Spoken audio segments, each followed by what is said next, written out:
নবীগঞ্জবাসী বাসডোরবাসী মনোরোগ দিয়ে শুনিয়া যান, আদম সফিউল্লাহকে আল্লাহ জান্নাতের মধ্যে বানাইয়া 40 বছর পর্যন্ত জান্নাতে শুকাইতে লাগলেন সুন্দর অবয়ব দিয়ে। মানুষ বড় সুন্দর, এই মানুষের সাথে আল্লাহর প্রেম হলো। আল্লাহ পাখি বানাইলেন, পাখিরা আল্লাহর জিকির করে। গরু ছাগল হাঁস দুম্বা ভেড়া বকরি পৃথিবীর মধ্যে যাহা আছে, ইউসাব্বিহু লিল্লাহি মা ফিস সামাওয়াতি ওয়া মা ফিল আরদ। আসমানের জমিনে যাহা কিছু আছে সব জিকির করে আমার আল্লাহর, তসবিহ পড়ে আমার আল্লাহর। কিন্তু কোন জাতির সাথে আল্লাহর প্রেম হলো না, ফেরেশতাদের সাথে হলো না, জিনদের সাথে হলো না, পাখিদের সাথে হলো না, পশুদের সাথে হলো না, পাহাড়ের সাথে হলো না, জমিনে সাগরে নগরে মাছ, কোনো বস্তুর সাথে আল্লাহর প্রেম হলো না। অথচ সবাই আল্লাহর জিকির করে।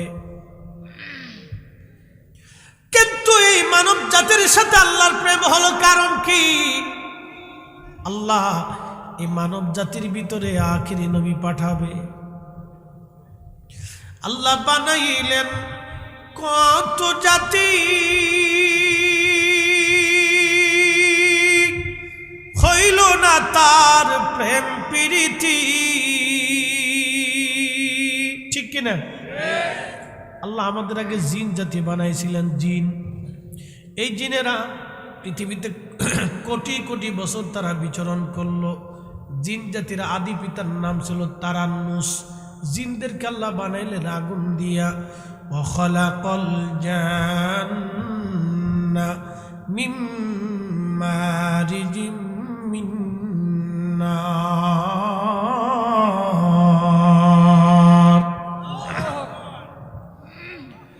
আল্লাহ আগুন দিয়ে জিন জাতি বানাইলেন। আগুনের শিখা থেকে আল্লাহ জিন জাতি বানাইলেন। জিনেরা উগ্র হলো, মারামারি করে, কাটাকাটি করে, দাঙ্গা হাঙ্গামা, আল্লাহর কথা মানে না। জিনদের হায়াত হলো লম্বা লম্বা হায়াত। জিনদের আদি পিতা যিনি তারান্নুস, তিনি হায়াত পাইছিলেন 60,000 বছর। আসতে হয়ে গেল না? জোরে বলেন কত হাজার বছর? আল্লাহর নবী এবং ওমর রাদিয়াল্লাহু আনহু একদিন পাহাড়ি রাস্তা দিয়ে মদিনার পথ দিয়ে যাচ্ছে। এমন সময় গম্ভীর ভাষায় সালাম আসলো। নবীজি বলেন, ওমর রে, এটা তো কোনো মানুষের কণ্ঠের আওয়াজ না, এটা জিনদের কণ্ঠের আওয়াজ, দাঁড়াও।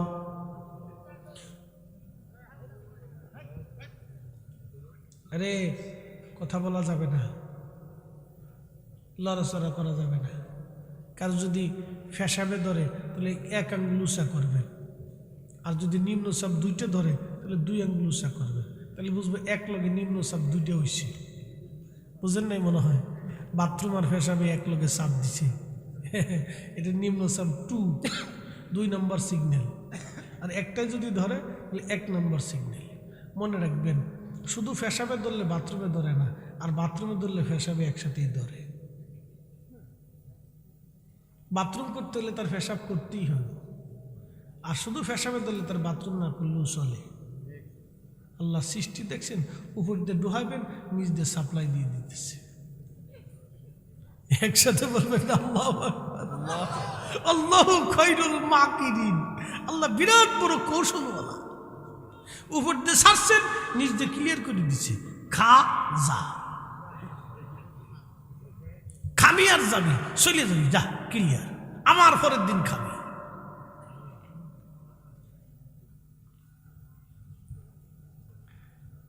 বাবা মুসলমান,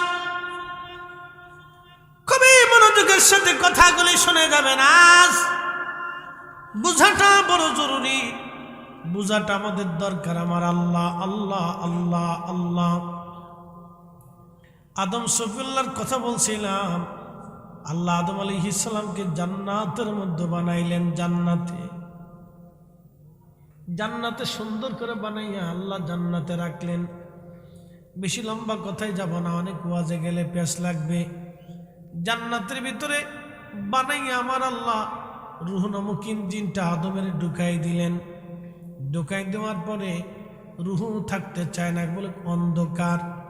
ইমাম মোল্লা আলী কারি মাক্কি আল মাউরিদের মধ্যে লেখেন, তখন নূরে মুহাম্মদী আদম আলাইহিস সালামের সেকেমে আমার আল্লাহ রাব্বুল আলামিন ফিট করায় দিলেন। নূরে মুহাম্মদী যখন গেল, তখন আদম শফিউল্লাহর শরীর আল্লাহ নূর নূর দিয়ে দিলেন, নূরে নূরান্বিত করে দিলেন। আদম শফিউল্লাহর না একটার ভিতরে আরেকটা দিবেন না, আমার ওয়াজ করতে দেন। আদম শফিউল্লাহর পবিত্র দেহ মুবারকে যখন নূরে মুহাম্মদী আসলো, নূরে মুহাম্মদী আসার পরে তখন আল্লাহ রাব্বুল আলামিন রুহুর মুখিন জিনখানা ফিট করে দিলেন। যখন জিনখানা ফিট করলেন, আল্লাহ আদম আলাইহিস সালাম হাসি দিলেন, সেজদা দিলেন, শুকরানা সেজদা দিলেন। এরপরে আমার আল্লাহ রাব্বুল আলামিন জান্নাতে তারে ঘোরান, জান্নাতের বিরাট বড় নাজ নিয়ামত খান আর ঘুরেন, কিন্তু ভালো লাগে না।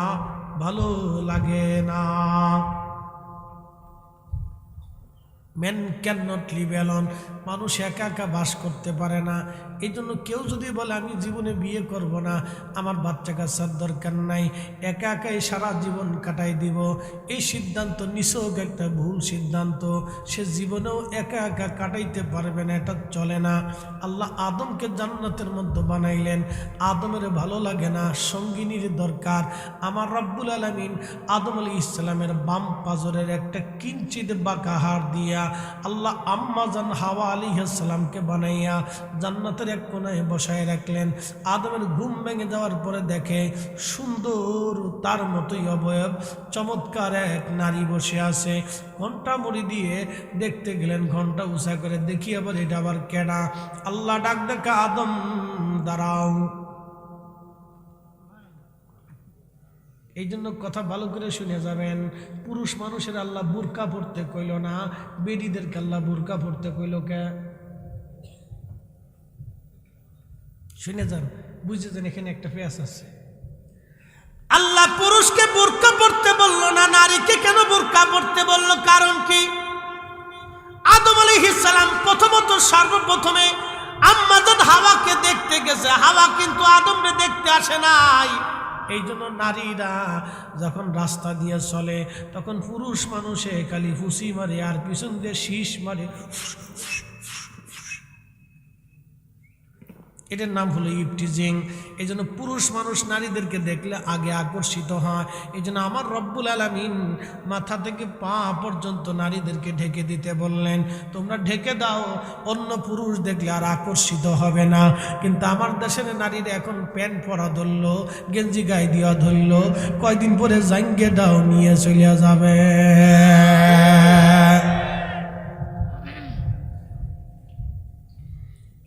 কয়দিন আগে ঢাকাতে কনসার্ট হয়ে গেল,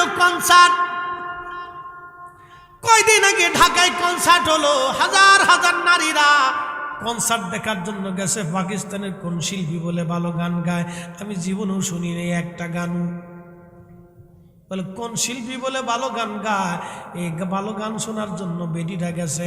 প্যান্ট শার্ট পরে বেডি যায়, বেডির মায় যায়, মেয়ে যায়, মেয়ের মা যায়। মাও প্যান্ট পরে, মায়ও প্যান্ট পরে, মায়ও জাঙ্গে কি বলে হাফ প্যান্ট, মেয়েও হাফ প্যান্ট, মায়ও জিন্সের প্যান্ট, মেয়েও জিন্সের প্যান্ট। দেখবেন লেডা লেডি টুনাটুনি মগামগি, লেডিস আর জন্ডি সব এক জায়গা হয়ে গেছে। কোনটা বেডা কোনটা বেডি বোঝা বড় মুশকিল, ইজলে সব এক জায়গা হয়ে গেছে।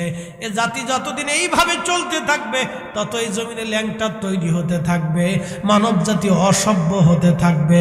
আল্লাহ মানব জাতিকে অসভ্য বানাইতে দুনিয়াতে পাঠায় নাই। নারী নারীর পোশাক পরবে, পুরুষ পুরুষের পোশাক পরবে। নারী কেন পুরুষের পোশাকে হাত দেয়? কারণটা কি? আমরা পুরুষ মানুষ তো নারীর প্যান্ট, নারীর কাপড় পরতে যাই নাই। আমরা কোনোদিন সেলার কামিজ পরি না, আমরা পুরুষরা শাড়ি পরি না, আমরা চুড়ি পরি না, আমরা কানেরটা দেই না, আমরা নাকেরটা দেই না, আমরা মাথায় টিকলি দেই না, গলার মালা দেই না। তাহলে আমার দেশের বেডিরা কেন আমার প্যান্ট নিবার চায়, আমার গেঞ্জি নিবার চায়, আমার শার্ট নিবার চায়? বোঝা গেল ওরা আমার জাঙ্গে দাও কয়দিন পরে নিয়ে যাবে। কিরে ফুলাপান, তোরাও ঠিক কইস? বাপরে বাপ, আমরা চেয়ে বেশি বুঝছি।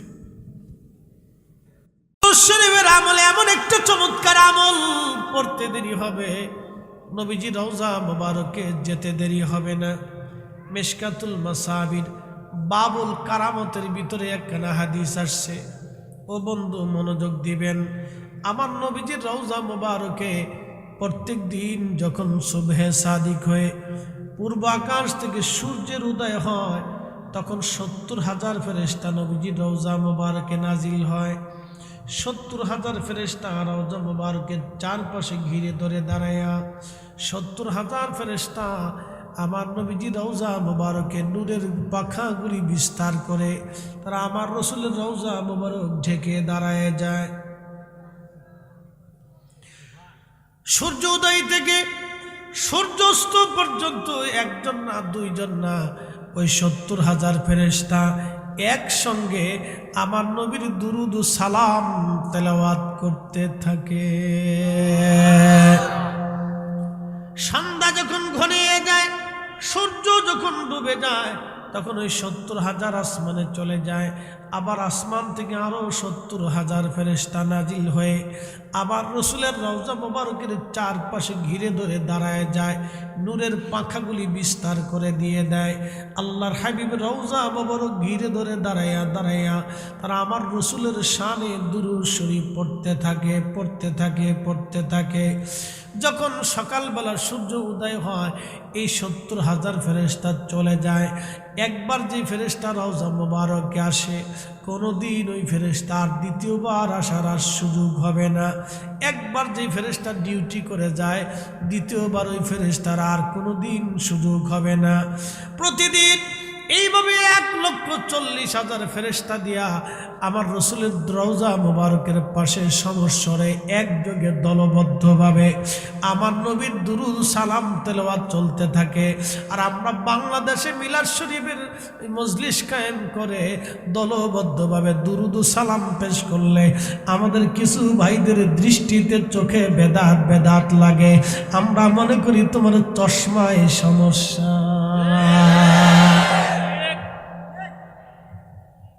তুমি লাগাইছো আব্দুল ওহাব নজরুলের চশমা, এই জন্য তুমি যেই দিকে তাকাও খালি বেদাত বেদাত বেদাত বেদাত মনে হয়, শিরিক শিরিক মনে হয়।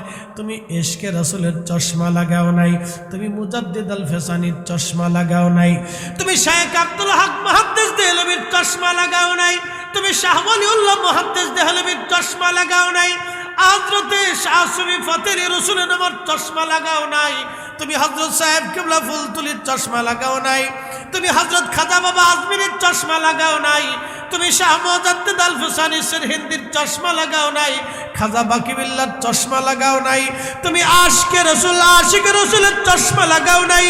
যার কারণে তুমি আব্দুল ওহাব নজরুলের চশমা লাগানোর কারণে তুমি যেদিকে তাকাও খালি বেদাত বেদাত বেদাত বেদাত। তোমার কপালে জিন্দেগি শুধু দাঁত ছাড়া দাঁত ছাড়া, তোমার কপালে হেদায়েত না।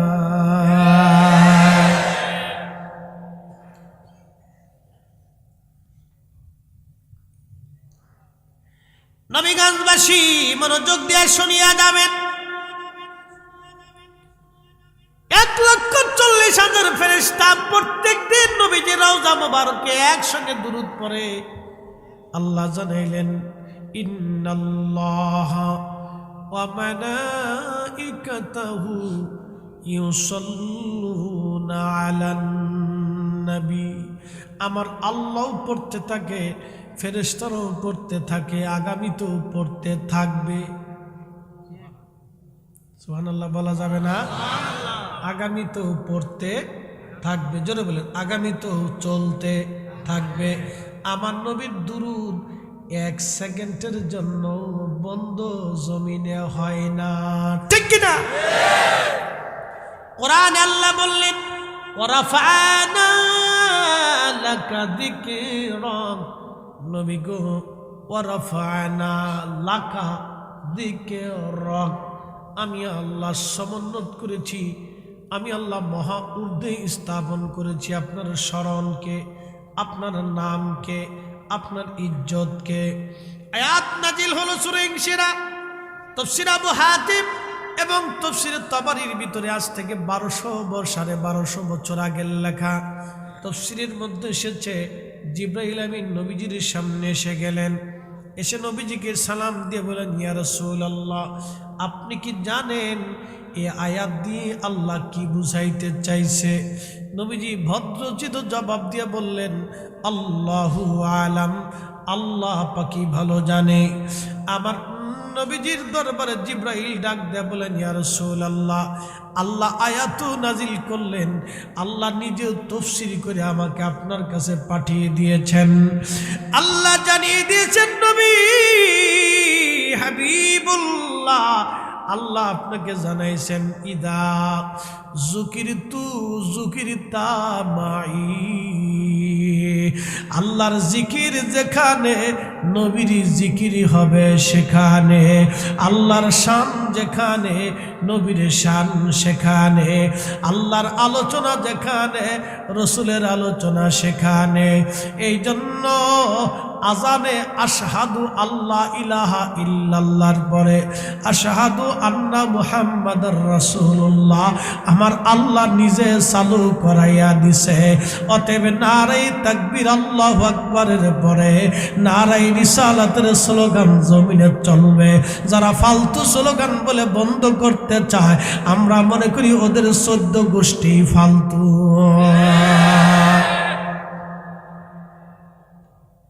সত্য গোষ্ঠী ফালতু, ওর জিন্দেগি ফালতু, ওর সত্য গোষ্ঠী ফালতু, ওর বাপের পুরুষ ফালতু। কি কথা কন না কেন? মুস্তাকে রাসূল আজাজিল কোথাকার?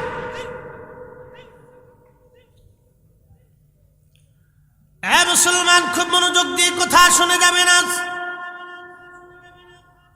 আল্লাহর কোরআন বলতেছে, ইন্নাল্লাহা ওয়া মালাইকাতাহু ইউসাল্লুনা আলান নবী, নিশ্চয় আমি মালিক এবং আমার ফেরেশতারা দুরূদ পড়তে থাকে আমার রসূলের শানে। জোরে বলেন না মারহাবা।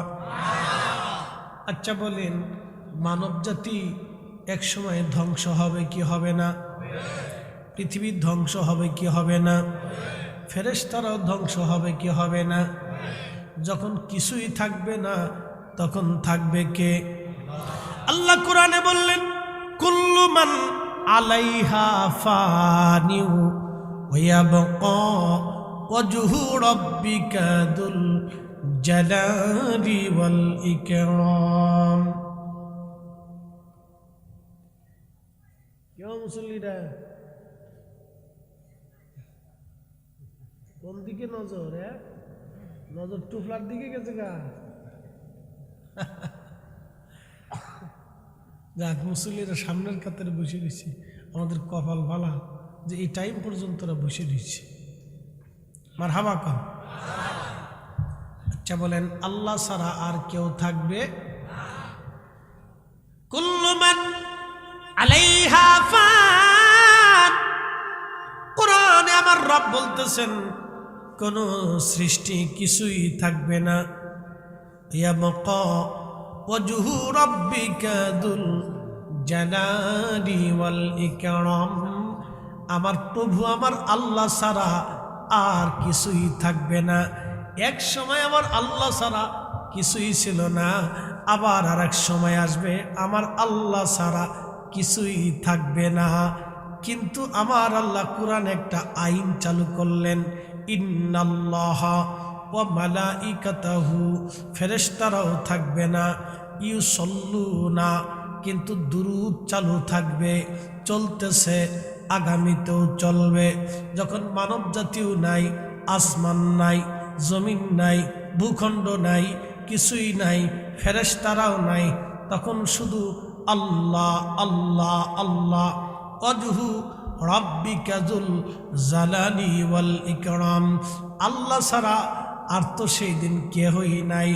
তখনও আল্লাহ ডাক দিলেন, ইউসাল্লুনা আলান নবী, আমার নবীর দুরূদ তখনও আমি আমার আল্লাহ চালু রেখে দেব।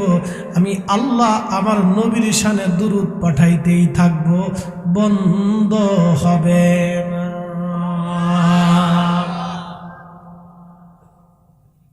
বুঝাইতে পারছি আপনাদেরকে? বুঝে যাবে। অতএব আমি মনে করি এই নবীর সামনে যারা বাজে কথা বলে,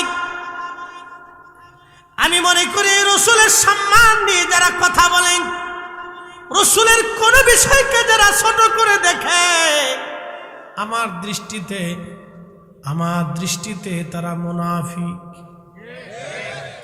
রসুলের অপমানে কাঁদে না তোর মন, মুসলিম নয় তুই মুনাফিক, রসুলের দুশ্মন। ও নবীগঞ্জবাসী, আল্লাহ একটু চিন্তা করে দেখেন, আল্লাহ ছাড়া তখন আর কেউ থাকবে না, কিন্তু আমার রসুলের দুরূদ তখনও চালু থাকবে, বন্ধ হবে না, বন্ধ হবে না, বন্ধ হবে না। অতএব আমরাও সুন্নিরা যতদিন জিন্দা থাকব, আমার নবীর দুরূদ বন্ধ হতে জমিন থেকে দেব না, দেব না, দেব না। হাত উঁচা করে বলেন ঠিক না বেঠি? নবীর দুরূদ পর দিলে দিলে তোমরা, নবীর দুরূদ পর দিলে দিলে, হৃদয় খুলে নবীর দুরূদ পর দিলে দিলে তোমরা, নবীর দুরূদ পর দিলে দিলে, হৃদয় খুলে নবীর দুরূদ পর দিলে দিলে।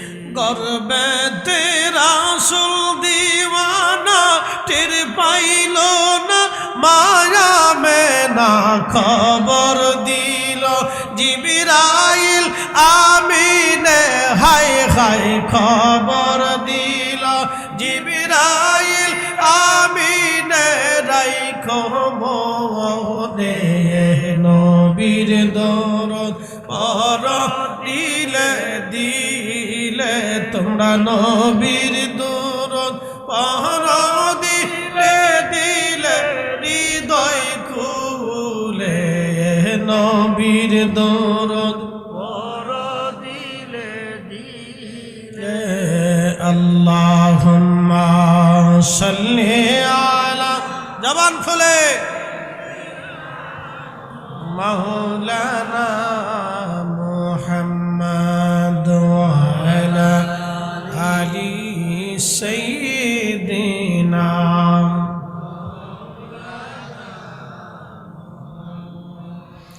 এ নবীগঞ্জবাসী মনোযোগ দেন, আল্লাহ কোরআনে বললেন ওয়া খালাকনাকুম মিন যাকারিন ওয়া উনসা,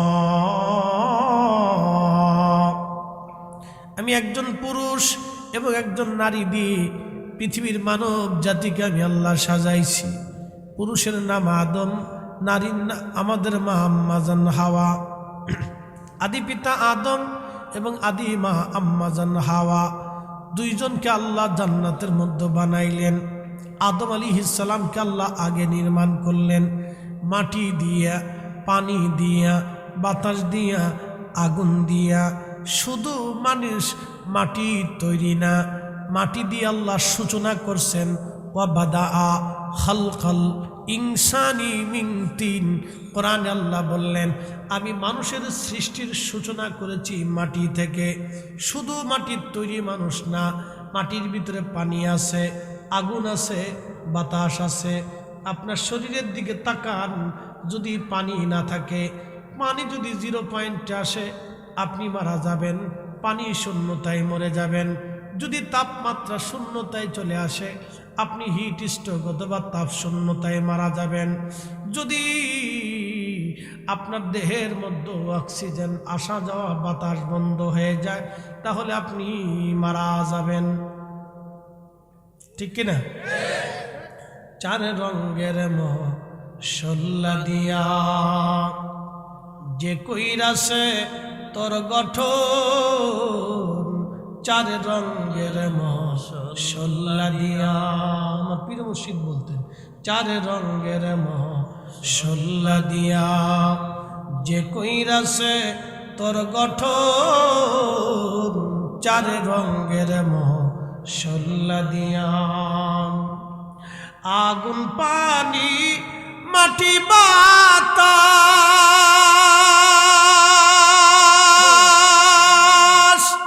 একই যোগে করিয়া প্রকাশ, আগুন পানি মাটি বাতাস একই যোগে করিয়া প্রকাশ, ওরে দেখিলি না তুই কইরা তালাশ, ওরে দেখিলি না তুই কইরা তালাশ, কোন জায়গা সে মহাজন চার রঙের মশলা দিয়া, চার রঙের মশলা দিয়া, যে কইরাছে তোর গঠন চার রঙের মশলা দিয়া।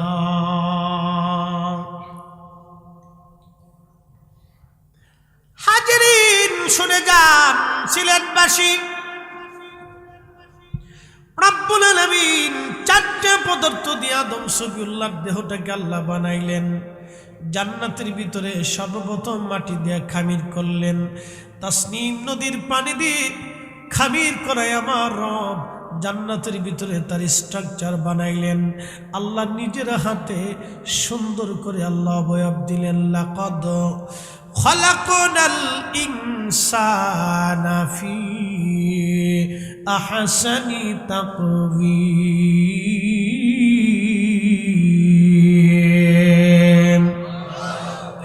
আল্লাহ রাব্বুল আলামিন কুরআনুল কারীমের ভিতরে আমার আল্লাহ বললেন, আমি মানব জাতিকে সুন্দর অবয়ব দিয়া সৌন্দর্য দিয়ে আমি আল্লাহ মানব জাতিকে বানাইছি। আল্লাহ নিজের হাতে কুদরতি হাত দিয়া আদম সফিউল্লাহকে আল্লাহ বানাইলেন। এজন্য আদমের চাইতে বেশি সুন্দর আর কেউ ছিল না। কিন্তু আমার আল্লাহ রাব্বুল আলামিন আমার রসুলের ইচ্ছার উপরে আমার নবীকে আল্লাহ বানাইলেন। জোরে বলা যাবে কি মারহাবা। হাসান বিন সাবিত নবীর মসজিদের মিম্বরে দাঁড়িয়ে নবীকে দেখে দেখে সাহাবায়ে কেরামের সামনে বলতেন, ইন্নাকা ইন্নাকা উলিতা মুবাররান মিন কুল্লি আইব কাআন্নাকা কদ খুলিকতা কামা তাশা। নবী গো, ও নবীজি, আল্লাহ আপনাকে দুনিয়ার মধ্যে পাঠিয়েছেন, আপনি বেলাদাত গ্রহণ করেছেন, আপনার আগে পরে কোনো আইব নাই, কোনো দোষ নাই, কোনো ত্রুটি নাই, কোনো খাতা নাই, কোনো বিচ্যুতি নাই। আল্লাহ আপনাকে পবিত্রতার মাধ্যমে দুনিয়াতে নিয়ে আসছে। এখন শুনে যান, আমাদের দেশে এক দল আছে,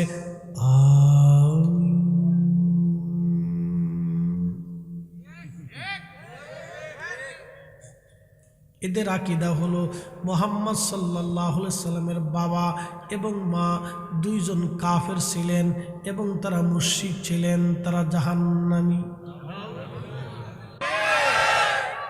হককে হক বলাটা যদি বলতে না পারেন তাহলে বুঝবেন আপনি এখনো মুসলমান না।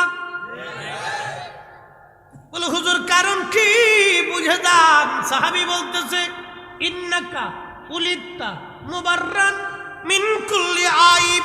হাজার হাজার সাহাবীদের সামনে মসজিদে নববীর মধ্যে দাঁড়াইয়া হাসান বিন সাবিত আবার নবীর শান গাইতেন। বললেন, হুজুর আপনি ত্রুটি মুক্তভাবে জন্ম নিয়েছেন, আচ্ছা বলেন নবীকে কি আল্লাহ কোনো কাফেরের পেটে রাখছে? আল্লাহ কোরআনে বলে দিলেন, ইন্নামাল মুশরিকুনা নাজাসুন, নিশ্চয় মুশরিকরা হলো নাপাক নাপাক নাপাক। কোরআনে আল্লাহ বলতেছেন মুশরিকরা নাপাক, তাহলে কোন নাপাক পেটের মধ্যে পাক নবীর আল্লাহ রাখছে?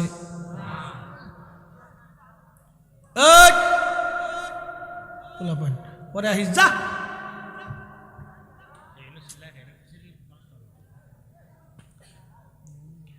একসাথে জোরে বলেন তো আল্লাহু আকবার। বলেন নবী পাক না না পাক? আমি পাক করছি না আল্লাহ করছে? কোরআনে বলল, হুজুর আপনি শুধু পাক না, পাক করনেওয়ালা করনেওয়ালা করনেওয়ালা।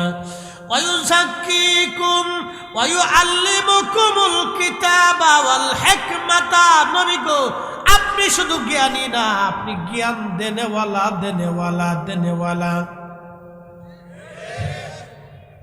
আমি বলছি না, আল্লাহ বলছেন। ফয়সালা কি ফুলতুলির সাবের না টুচির হুজুরের না আল্লাহর? নবীর উম্মত আশিক রাসূল, খুব কথাগুলি শুনে যাবেন বাবাজি। কত সুন্দর আল্লাহর কথা, কত সুন্দর সাহাবীদের সিদ্ধান্ত। যেই নবীর বাবা মা কাফের যদি হয় তাহলে তারা নাপাক ছিল, আর নাপাক দেহের ভিতর দিয়ে কখনো আল্লাহ তার নবীকে আনেন নাই। যারা রসুলের আব্বা আম্মাকে কাফের মনে করে, আমরা অন্তত তাদেরকে ইহুদিদের দালাল মনে করি। বুঝতে কি কোনো অসুবিধা হচ্ছে?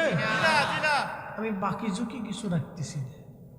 হিন্দুদের একটা বিশ্বাস হলো তাদের বিদ্যার দেবতা আছে, খাবারের দেবতা আছে, পানির দেবতা আছে, তারপরে ওই এই জন্য কালী পূজা করে, লক্ষ্মী পূজা করে, গণেশের পূজা করে, ঠাকুরের পূজা করে, লোকনাথের পূজা করে, তারপরে আপনার এই দুর্গার পূজা করে, এরপরে আপনার শিবের পূজা করে, মনসার পূজা করে। দিন বইরে তারা 13 মাসে 12 মাসে যে কত পূজা আছে আল্লাহ জানে। ঠিক আছে না ভাই? তাদের ধর্মের তাদের বিষয়, এটা আমাদের বিষয় না, তাদের বিশ্বাসে। আচ্ছা বলেন, হিন্দুদের সাথে কি আমাদের রাজনীতি নিয়ে দূরত্ব আছে? নাই। ওরাও আমার দেশের নাগরিক, আমরাও তারা একই দেশের নাগরিক। তারাও মানুষ, আমরাও মানুষ। আমরাও লাল শাক খাই, তারাও লাল শাক খায়। শুধু আমরা শুয়োরের গোশত খাই না, আর তারা গরুর গোশত খায় না। ঠিক আছে না? তারা গরুরে ওই গাভীরে তারা মা মনে করে এবং দেবতা মনে করে। তারা গাভীরেও দেবতা বানাইছে, কারণ দুধ দেয়, দুধ দিলেই তাদের কাছে দেবতা। এটা তাদের বিশ্বাসে। আর কি বলতেছি মনোযোগ দিবেন। নবীগঞ্জবাসী, হিন্দুদের সাথে আমাদের কিন্তু রাজনীতি নিয়ে, দেশ নিয়ে, সংস্কৃতি নিয়ে, এলাকা নিয়ে দ্বন্দ্ব না, দূরত্ব না। তাদের সাথে আমাদের দূরত্ব হলো বিশ্বাস নিয়ে। এই কারণে তারা আমাদের সাথে আত্মীয়তা করে না, আমরাও তাদের সাথে আত্মীয়তা করি না। যারা আল্লাহ রসুলের আব্বা আম্মাকে কাফের মনে করবে, জাহান্নামী মনে করবে, তাদের সাথেও আমাদের আত্মীয়তা হওয়ার কথা না। কথা ক্লিয়ার না? ভেজাল আছে? একবারে ফিনিশ, রিফাইন করে দিছি। এই জন্য আমরা সুন্নি আর ওরা নজদি। আমরা কি তা? সুন্নি। জোরে বলেন, আমরা কি? আমরা কি? সুন্নি হলো ইমানে। সুন্নি কিসে? ইমানে। জোরে বলেন, সুন্নি কিসে? আকীদা ইমানে। আকীদা ইমানে সুন্নি, আহলে সুন্নাত ওয়াল জামাতের অনুসারী। হাত উঁচা করে বলেন ঠিক না বেঠে? চলবে নি? সারা রাত আজকে ইনশাআল্লাহ। উম্মতে মুহাম্মাদেরই একটা বরকত। এরা সারা রাত থাকা লাগবে না, ইনশাআল্লাহ বলছেন। সারা রাতের নেকি হয়ে গেছে। এবার বাইরে চলে যায়।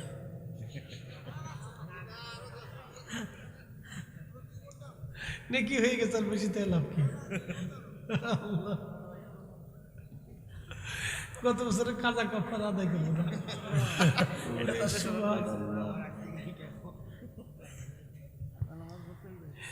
বন্ধু মনোযোগ দিবেন। আমার নবীর উম্মতের মর্যাদা এখানে। হায়াত হবে কম, নেকি হবে কম, কিন্তু জান্নাতে চলে যাব সবার আগে।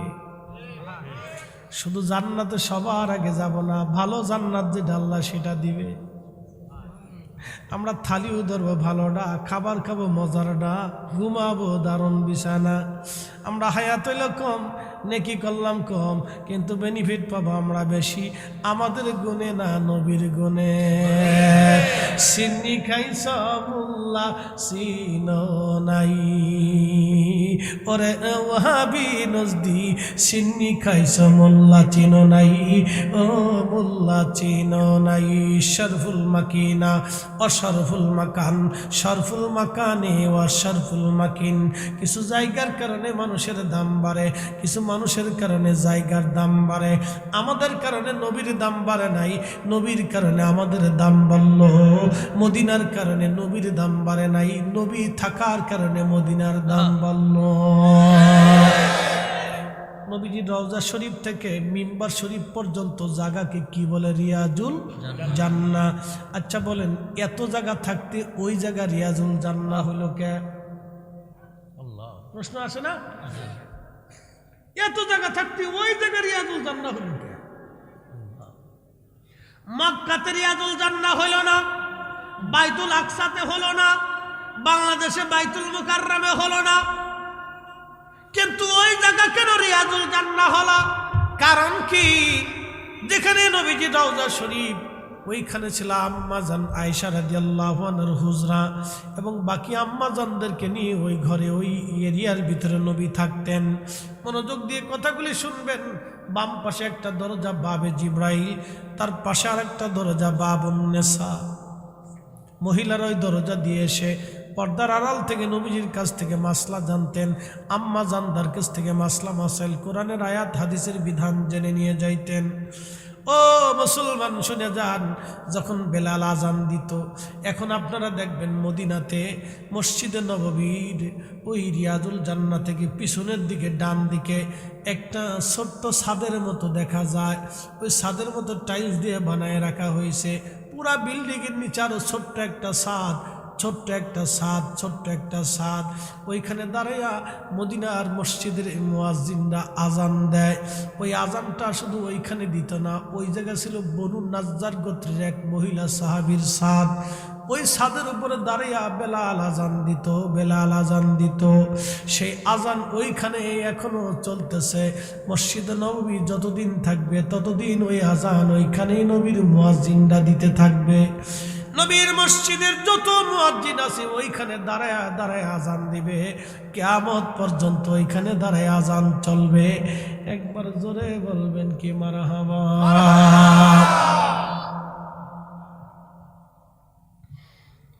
এ নবীগঞ্জবাসী শুনিয়া যান বাবাজি, এত জায়গা হলো রিয়াজুল জান্নাহ, অন্য কোথাও হলো না। ওই জায়গাটা কেন রিয়াজুল জান্নাহ, দুনিয়ার জান্নাতের বাগান হলো? কারণ কি? ওই জায়গাকে নবী কেন জান্নাত ঘোষণা দিলেন? আল্লাহ কেন ওইখানটাকে মনোনীত করলেন? কারণ হুজরা শরীফ থেকে মিম্বার পর্যন্ত নবী যাইতেন আসতেন, যাইতেন আসতেন, যাইতেন আসতেন, যাইতেন আসতেন। আল্লাহর নবীর আসা যাওয়ার কারণে বারবার বারবার বারবার বারে বারে বারে বারে নবীর আসা যাওয়ার কারণে ওই জায়গাটাকে আল্লাহ জান্নাতের বাগান রিয়াজুল জান্নাহ বানাইছে। নবীর কারণে, নবীর কারণে, নবীর কারণে, নবীর কারণে। একটা জায়গা যদি রিয়াজুল জান্নাহ হয়, আমার দেশে যারা বুকে হাত বেঁধে নামাজ পড়ে ওরা কয় নবীর কবরকে কবর বলতে হবে, রওজা বলা হারাম। নবীর কবরকে রওজা বলা যাবে না। আরে নবীর কারণে দুনিয়ার একটা সাধারণ জায়গাটা রিয়াজুল জান্নাহ যদি হয়ে যায়, তাহলে আমার নবী যেইখানে ঘুমায় এই জায়গাকে যারা জান্নাতের বাগান মনে করে না, রওজা মনে করে না, আমরা মনে করি তারা ইহুদিদের খালাতো ভাই। বেমারি, বেমারি। জোরে বলেন কি? আরো জোরে, জোরে হয় না কেন? জোরসে বলা।